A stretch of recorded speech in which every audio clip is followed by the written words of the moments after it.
Magandang hapon sa inyong lahat. Ito po si Herbert Curia, author, promoter ng Human Rights Promotions.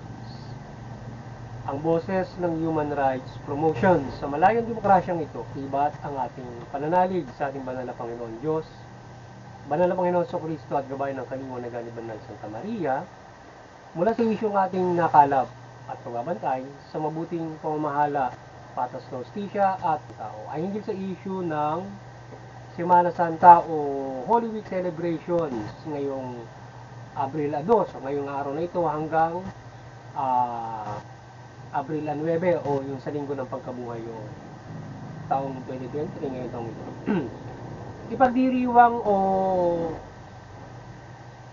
Ipagdiriwang o panahon na naman ng taon-taong paggunika ng Kristiyano Katoliko sa Semana Santa o yung Holy, kung saan ay ginugunita dito ang sakripisyo ng ating Panginoong Hesukristo sa mga mananampalatayang Kristiyano para sa kapatawaran ng Diyos sa ating pagkakasala at bigyan pagkakataon na magkaroon ng buhay na panibago at magkaroon ng pag-asa na makaisang muli sa paghahari ng Panginoon Diyos sa pamamagitan ni Panginoong Hesukristo. Ang Kristiyano Katoliko sa buong mundo ay nagdiriwang ng Holy Week at may iba't ibang nakaugalian ang mga pananampalataya upang gunitain ito.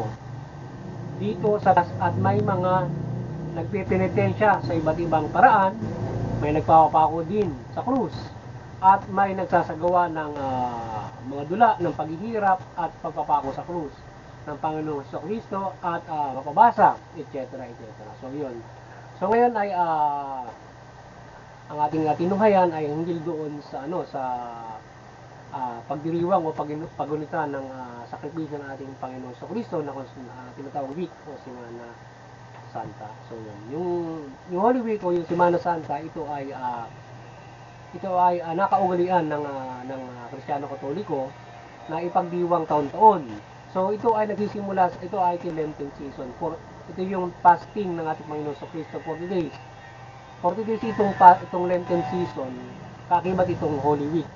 So ito yung pinakang core dito sa Lenten season, itong Holy Week.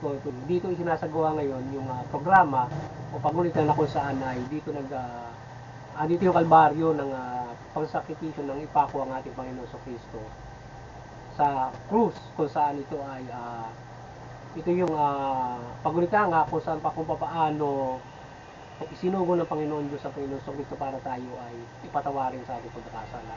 Through that, sa pamamagitan ng kanyang siya ay ipinako sa krus, siya ay isinugo para tayo ay bigyan ng pagkakataon na makapagbago at mapatawad doon sa ating pagkakasala. So ngayon ay naging cause ito ay una-una tayo bayan ng pangaral ng Panginoon sa Kristo, at sa pagkakasakutuparan nito ay siya ay ganun kahiwaga yung pagkakapako sa krus. Ganun tayo niya tinubos sa pagkakasala ng kanyang dugo at ng kanyang katawan. Nung mamatay siya, natubos tayo sa pagkakasala hanggang sa muling pagkabuhay niya. So ngayon yung hiwaga na yun ay ipinakikita rin doon yung spiritual na mangyayari sa atin na tayo ay muli ring bubuhayin ng Panginoon sa Kristo ng banal na Panginoon Diyos sa takdang panahon na doon sa paghuhukom na nilaan o yung propesiya na binitawan din ng Panginoon sa Kristo na kanyang gagawin pagdating ng takdang panahon, na bubuhayin niya yung mga nanampalataya o yung bibigyan ng kaligtasan ng Panginoon sa Kristo. So yun yung pinakamagandang kung tayo mananampalataya at pinanampalataya natin na yung tayo ay binigyan ng pagkakataon ng Diyos ng kaligtasan o mananampalataya sa Diyos simula Panginoon sa Kristo o pagsasagawa ng mga balita at pananampalataya natin yung kanyang kamatayan sa krus at siya muling nabuhay. So tayo ay ganoon din ang gagawin natin kung hindi tayo aabutin nung sa panahon ito, nung henerasyong ito, nung kanyang pagbabalik o paghuhukom ng Panginoon Diyos. So kung hindi tayo aabutin ng paghuhukom ng Panginoon Diyos sa henerasyong ito, tayo ay makakaasa na tayo muling bubuhayin para makaisa doon sa paghahari ng Panginoon Diyos, kagaya nung nangyari sa kanya. Siya nga lamang ay hindi nauwi na sa alabo, kundi ay ilang araw lang at 3 days, so nabuhay siya magmuli. So doon pinakikita na tayo ay muling bubuhayin pagdating ng tatlong panahon. At tayo para makita sa piling ng Panginoon Diyos. So ngayon ay doon ay kinumpir nga niya yung death. So gano'n kahiwa yung pinakita doon sa pagbibigay pagkakataon sa atin at pagbubigay siya ng buhay para lamang tayo ay magabayan doon sa nais ng ating mga Panginoon Diyos at para doon sa hiwaga ng kanyang kamatayan. So ngayon dapat ay huwag nating tayo makisa sa pagbunitan nito. Huwag nating pabayaan ang paghihirap na ito para tayo bigyan ng pagkakataon ng Diyos. Para clemency gumagaman sa pamahalaan. Binigyan ka ng pagkakataon, pinalaya ka na, huwag ka lang gumawa pa ng masama. Or else wala ka hindi ka na babalik ka muli at hindi ka na hindi ka na bibigyan muli ng kalayaan o maaaring mapahama ka ng lubos kung saan ba sa praktikal na pamumuhay mo gagawin yan. So sa banal na Panginoon Diyos ay kung ikaw ay nabigyan na ng pagkakataon, so ating yakapin ang pagpapalang ito at tayo ay magkaroon ng pamumuhay na bago mula sa ng Panginoon sa Kristo at tayo ay magkaroon ng kaligtasan spiritual. So ngayon sa ganitong okasyon ng Semana Santa, yung mga mananampalatayang Kristiyano mula sa Katoliko ay maging ang ating simbahan, ito may mga iba't ibang mga sinasagawa yung ibang nananampalataya, mayroong nagtitinitensya, may mga nagdudula, yan, mga ginagawa ng ibang nananampalataya. Subalit, yung ayon sa Bible ay hindi mo na kailangang maganon, papako ka muli o magpinitensya ka para ikaw ay magpatawarin sa pagkakasala mo, kundi ikaw ay humingiran sa ating banal na Panginoon Diyos sa pamamagitan ng Panginoon sa Kristo. So mananampalataya ka sa Diyos through Christ. Then hingi mo ng kapatawaran mo sa Diyos sa pamamagitan ng banal na Panginoon sa Kristo at susundin mo yung kanyang mga aral. So sa gayon, tayo ay makapatawan ng banal na Panginoon sa ating pagkakasala. At yan ang yung sakramentong yan ay ginagawa yan ng ating kapag tayo ay binibinyagan sa tubig sa Espiritu. So ngayon tayo ay sa pamumuhay natin, tayo nagkakaroon ng pagkakasala bilang tao kung tayo nagkakamali. So ngayon kung nagkakamali tayo, sikapin natin na may sa buhay yung mabuting balita, yung gabay ng banal na Panginoon sa Kristo. Yun, tayo ay makatupad doon sa kalooban ng Diyos. So para sa pamahalaan. So sikapin natin na matupad yung batas, magawa, hindi tayo lumabag doon. Kung tayo ay lalabag doon, nakulong ka, ganun na kasimple yun. So ngayon, doon sa banal na Panginoon Diyos, ganun din. Kapag gumawa ka ng masama, so kapag yan ay hindi mo pinagsisihan at lumalim, ay maaaring mauwi sa kamatayang spiritual yan. Pagdating ng panahon, sa pamumuhay na ito. Kasi gumagawa ka ng masama, usual, so in a practical way. Kapag gumawa ka naman sa kapwa-tao mo, maaaring ka mapahamak, maaaring ka makulong, o maaaring gantihan ka ng kapwa-tao mo. May iba't ibang mga bagay na kapahamakan, maaaring mong harapin kung gumagawa ka ng hindi mabuti, lalong-lalo na doon sa ating banal na Panginoon Diyos. Ikaw ay mapaparusahan niya sa takdang panahon. So ngayon yung simbahan naman ay usual ang prosesyon, maging sa iba't ibang bansa ginagawa ito.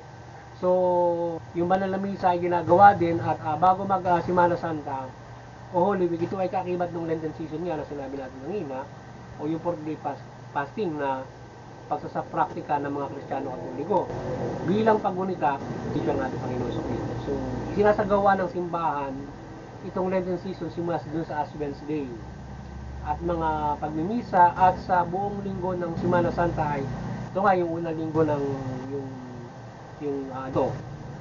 At tapos ay yung linggo ng Palaspas ngayong araw nito, linggo ng Palaspas yan, Abril 2. So bukas ay Lunes Santo na yan hanggang sa Huwebes Santo at Good Friday na. So sa darating na Biyernes, yun yung Good Friday, yung Biyernes Santo kung saan yun yung araw na kung saan ay okasyon ng pagkakapako ng Panginoon sa Kristo. So yun, at yung linggo na ng pagkabuhay din. So ganun yung steps ng yung paggunita na. Ngayon yung doon sa paggunitang yon, ipinakikita roon na ang paghihirap ng ating Panginoon sa Kristo na siya ay nagkaroon ng kalbaryo sa krus, yung siya ay pinahirapan nung siya ay akusahan ng blasphemy noong mga naunang mga kaparian noon o yung simbahan noon, siya ay inakusahan ng blasphemy dahil sa siya nga ay pinahayag niya Misaya at anak ng Diyos. So, inakusahan siya ng blasphemy, may kaparusahang kamatayan yun sa panahon noon. So ngayon, siya ay pinagpilitan na maparusahan ng kamatayan. So yun, ipinakus. Pero sa panahon noon, hindi siya ayaw siya parusahan ng gobyerno ng Romano dahil sa wala sila nakikitang pagkakasala para parusahan ng kamatayan. So ngayon ay dahil nga sa yun ay gusto ng mga naunang mga mananampalataya na blaspheme yung kanilang inaakusa kay Panginoon Kristo, at mayroong okasyon noon na may papalalay sino ipapako, dalawa sila pinagpipilian. So nagkakagulo yung tao. So ngayon ay napilitan itong si Pilato na siya yung ipako. So ganun yung pangyayari ng mga panahon na yan. So kaya siya ngayon ay pinahirapan nung dinala siya doon sa pagpapahirap. Pagkatapos siya ay pinapasa ng krus hanggang doon sa Golgota, yung lugar ng mga bungo kung saan pinapako yung mga So nung ipako siya, yun mga bandang alas 9 ng umaga siya pinako. So drain siya ron 9 hanggang 9 to 3. So alas 3 siya nalugutan ng hininga. Alas 9 siya pinako, nalugutan siya ng hininga. Biro mo, kapag tag-init, hindi man nakakukan tayo, yung nagkakaroon tayo ng heat stroke. So ganun ang maaaring abutin mo. Ibibilad ka ng ganun sa isang kabundukan, di ba? 9 o'clock ng umaga hanggang alas 3 ng hapon. So yun, madi-dehydrate na, ma-heat stroke ka ron. So yun, namatay siya ng hapon ng Biyernes Santo. Yun, nagkaroon ng mga pagbundol. May bagay pangyayari niya. So yun yung ating ginuguti yung mga paghihirap na yan, na kahit ipako ka sa krapan ka, anong hirap, patayin ka, hindi mawawala yung pananampalataya mo sa Diyos. Hindi ka gagawa ng pagkakamali. Hindi mo itatatuwa ang ating mga na Panginoon. Tayo mananatili sa Kanya hanggang sa huling patak ng ating hininga. So dapat ganoon tayo mananampalataya, kagaya ng ipinakita naman ng Panginoon sa Kristo, na tayo ay maging matibay sa ating pananampalataya. So ganoon tayo, anumang abuti natin na paghihirap dito sa mundong ito, dapat ay ganoon tayo katibay sa ating pananampalataya. Pinakita ng banal na Panginoon sa Kristo yung tibay na pananampalataya na hindi nakakalas dapat sa pananampalataya. Gayunman, ganoon ang Panginoon sa Kristo kung paano tayo, kahit na tayo ay pinapako na o nilalatig na, ay hindi pa tayo mawala ng pananampalataya. Tayo naman hindi ko mamayaan ng Panginoon sa Kristo. Kung tayo mananampalataya sa Diyos mula sa Kanya, hindi niya tayo pumuhay. Bibigyan tayo ng magandang pamumuhay.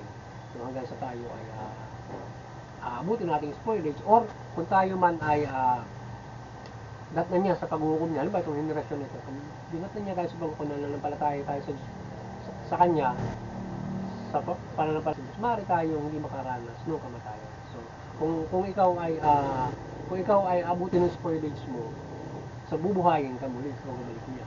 Ngayon, makakasama ka doon sa 1,000 years. Ngayon, kung ikaw naman ay hindi ka naman inabutan ka ng buhay, ano ba rito?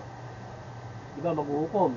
So ngayon, kung maliligtas ka, kahit na anong sakuna yung bitawan ng Diyos doon sa nakalagay sa Bible, ikaw ay magkaroon ng kaligtasan doon at hindi ka mamamatay sa panahon na yan, sa pagbabalik ng ating Panginoon. Yun ang pinakamaganda roon sa paghuhukom na gagawin niya kung ikaw ay madarap na niya. So at yun ang pinakamaganda nito, makasama sa 1,000 years, hindi ka mamamatay. So ngayon ay ang ating pamahalaan mula DILG at PNP at lokal na pamahalaan ay naghahanda na para sa seguridad ng okasyong ito, at nagpakalat sila ng 70 police sa buong bansa para magbantay dito o magpaira ng prisoner. So yun ang mga ating pamahalaan ay nagsagawa na ng security measures para bantayan yung Semana Santa o yung Holy Week, at 78,000 police nationwide yung kanilang i-deploy para magbantay o magpaira ng peace and order o bantayan ng kayusan sa Semana Santa. So ngayon, ang Human Rights Promotion ay maring sumusuporta sa pamamahala, patas ng hustisya at karapatang ng tao. As issue ito ng Semana Santa Holy Week 2023 ay nakikisa tayo sa paggunitang ito ng Kristiyano Katoliko. Ang karapatang ito ay malayang nasa ng mga reliyon dito sa bansa, at itong Holy Week ay ilan sa malaking pagdiriwang ng Kristiyano, Katoliko na malaya na sa praktika at ang pamahalaan naman ay sumusuporta at narespeto sa human rights. Yun ang pinakamaganda. So yung itong ang ating karapatan sa reliyon dito sa ating bansa medyo magaan na kung saan ay yung ating pamahalaan ay open na praktika ng bawat mga reliyon, yung kanyang mga pananampalataya, ay maisagawa nila yung kanilang mga mga ganitong klase ng mga okasyon na ginagawa, lalo tayo mga Kristiyano.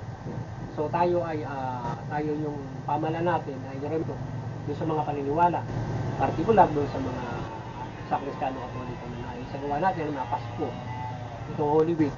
So yan ay mga malaking mga pagdiriwang na yung ating pamahalaan ay kilala at respeto yung karapatan natin. So na isa praktika natin na maayos. At tayo binibigyan ng seguridad pa ng ating pamahalaan. So yun ang maganda. Magbagay naman sa ibang reliyon ay ganoon din naman sila. Binibigyan din nila ng pagkakataon. So, lokal at saka national pagdiriwang ay yung ating pamahalaan ay may respeto kaya ng Pasko, yung Holy Week. So yung lokal, halimbawa mga piyesta, yun, mga gaya halimbawa mga yung Black Nazarene, yan, at mga sa ibang bansa, yung sa Davao, yung mga piyesta ron, yun, mga yung sa Santo Niño, yun. Sa lokal naman yun, na kilala din nila yung mga ganung klase ng mga piyesta.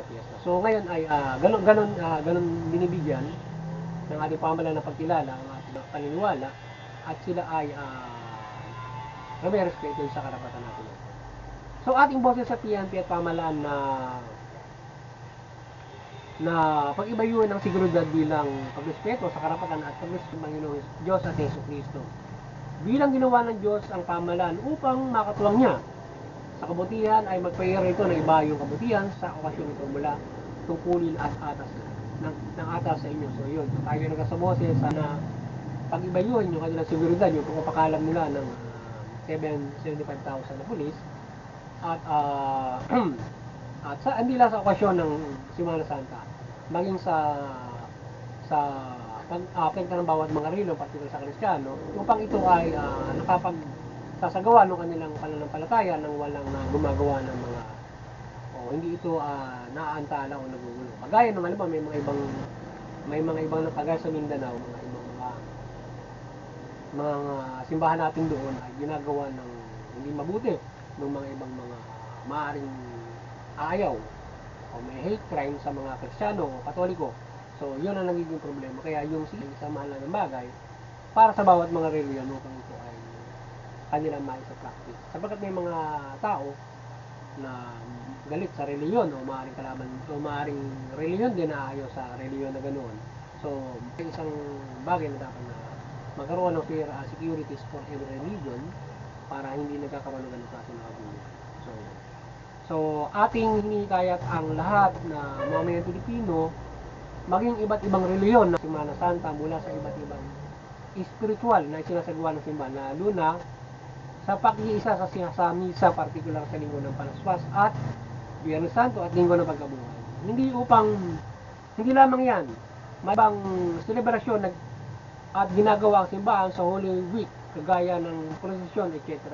So ating hinikayat yung mga mayang Pilipino, siguro maging yung mga dayuhan ng mga nagsisipag o bumibisita dito sa ating bansa na tunghayan nila yung Semana Santa, makisa sila doon sa pagdiriwang na ito ng Kristiyano Katoliko, makisa sila doon sa ginagawa ng mga Katoliko doon sa posisyon yan, at iba't ibang mga ginagawa na spiritual ng simbahan yan, yung gaya ng misa ngayon Linggo ng Palaspas, makiisa sila doon sa yung salubong sa Panginoon sa Kristo na sinasabi yung sa Linggo ng yung Good Friday, you don't usually nag-procession sa Good Friday, at saka yung Linggo ng Pagkabuhay para Pasko na rin, na yun na yung mabuhay na Panginoon sa Kristo mula doon sa pagkakapako niya. So mahalagang bagay, ito ay makisa ang iba't ibang mga reliyon o yung mga maski walang reliyon upang malaman nila ano ba itong pananampalatayang ito ng mga Kristiyano hinggil dito sa ginawang ito ng Panginoon sa Kristo na sinasabing ito ay pagliligtas sa sangkatauhan. Ito ito ay pagbibigay pagkakataon para tayo ay muling kuha ng pag-asa na makaisa dun sa pagbabalik o paghahari ng ating banal na Panginoon. So yan ay malang bagay na paano tayo nananampalataya sa ating banal na Panginoon through Christ. So yan ay ganyan yung pananampalataya ng Kristiyano doon sa ating banal na Panginoon. Meron kasi iba't ibang way ng pananampalataya sa Diyos at meron iba't ibang mga Diyos.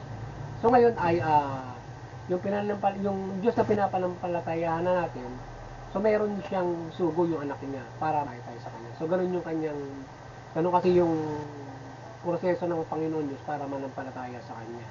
So nagsusugo siya ng propeta para aralan ka, o nagsusugo siya, may mga kinatawan siya para kung paano ka mananampalataya sa kanya. So yung dito sa huling panahon, anak niya ang sinugo niya, Panginoon sa Kristo nga. At nangaral para tayo ay manampalataya sa kanya. Yun yung ating pinanampalatayahan ng mga Kristiyano, palataya tayo sa Diyos. Meron din naman na iisa din ang kanilang ginodiyos. Halimbawa, yung Diyos natin ay yun din ang ginodiyos ng ibang reliyon aside from sa Christian, na kung saan yung Diyos din natin, kaya lang ibang way yung kanilang pananampalataya para panampalatayahan ng ating banal na Panginoon. Kasi propeta yung iba ang kanilang way para manampalataya sa banal na Panginoon Diyos. Yung iba, Muslim. Yung Diyos ng Muslim, Diyos natin mga Kristiyano, iisa yun. Kaya lang tayo mga Kristiyano, through Christ, sa pamamagitan ng banal na Panginoon sa Kristo, bugtong na anak. Sila, sa pamamagitan sa pamamagitan ng mga propeta na ibang mga sinugo. So ganun sila nanampalataya. At yung iba pa mga reliyon. So tayo sa pamamagitan ng banal na Panginoon. Gayun din naman, kinikilala din naman nila ang Panginoon sa Kristo bilang propeta. Pero tayo, ayun, true prophet yung kanampalataya para panampalataya ng ating banal na Panginoon. Tayo ganun din. Nananampalataya sa Panginoon Diyos, true prophet din, at sa pamamagitan ng banal na Panginoon sa Kristo, pinakahuli. Yun. So, sa good news nga yung mabuting balita. At ito na nga yung ginawa ng Panginoon Diyos doon sa ikalawang testamento para tayo ay manampalataya sa Kanya. So yun. Yan kasi yung gusto ng Diyos sa pamamagitan ng banal na Panginoon. So ganun lang kasimple yun. So may way para nanampalataya tayo doon sa ating kinikilalang Diyos. Yung iba naman ay mayroong ibang Diyos na kinikilala. At iba't iba yung kanilang kinikilalang Diyos. Pero mayroong tayong ibang magkakaparehas na Diyos, pero iba-iba. Yan. So, sana naunawaan nyo yung mga bagay na yun. Kung paano nanampalataya yung iba't ibang mga reliyon. So, ngayon. So, ang kaliwanagan ni Banal na Santa Maria ay patuloy na gumabay sa bansang Pilipinas at buong mundo. At ang Pilipinas ay mamahala ng mabuting pamamahala. At ang mamamayan ay sumunod sa pamahalaan o batas at ating dalangin na gumabay sa Holy Week ang Banal ng Santa Maria. So, idalangin natin sa Diyos na tamasahin natin ang karapatang tao at mga tutulala at patas justisya. So, yan. So, tayo ay magkaisa.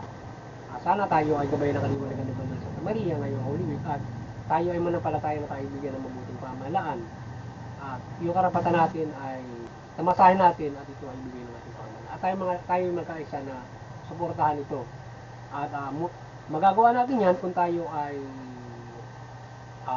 tutupad sa kalooban ng Diyos. So, magkakaroon tayo ng yung ating kung ay mas maging lumayo kung tayo manampalataya sa Diyos in supporting human rights para ganun tayong mamuhay. At yun naman ang gusto ng ating mananampalataya. So muli magandang hapon sa inyo lahat at God bless you. Sana kayo ay sana nakapagsabuhan ang human rights promotion sa linggong ito. Hindi sa ating karapatang mata mula dito sa karapatan sa reliyon o pagtungay natin sa selebrasyon ng Semana Santa o Holy Week. Magandang hapon sa inyo lahat at God bless you all. So ang kaligtasan ay sa inyo lahat at sumating lahat at tayo ay patuloy na patubayan ng Panginoon sa Kristo para sa ating kaligtasan ng spiritual. At kaya dumating man sa panahon ito, tayo ay magkaroon ng kaligtasan ng spiritual. So kaya ay makapiling natin maging Diyos sa isang taon o sa itakdang para sa lahat na maliligtas. Magandang hapon sa inyo lahat at God bless you.